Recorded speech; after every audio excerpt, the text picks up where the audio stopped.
Hello everyone, welcome to my YouTube channel, Matt Karit. So let us solve again this word problem. 3 is subtracted from a number is equals to 12. So we will translate this word problem to mathematical expression. So 3 is subtracted from a number is represent uh, x. So 3 is subtracted from a number then equals to 12. Okay, so that is how to express or translate this word problem to mathematical expression. Now, to find the value of x, we will just transpose this negative 3 to the right.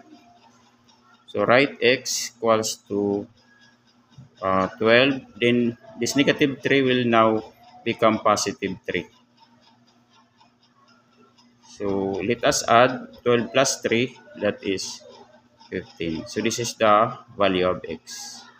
Okay, so I hope that you learned from this short video presentation.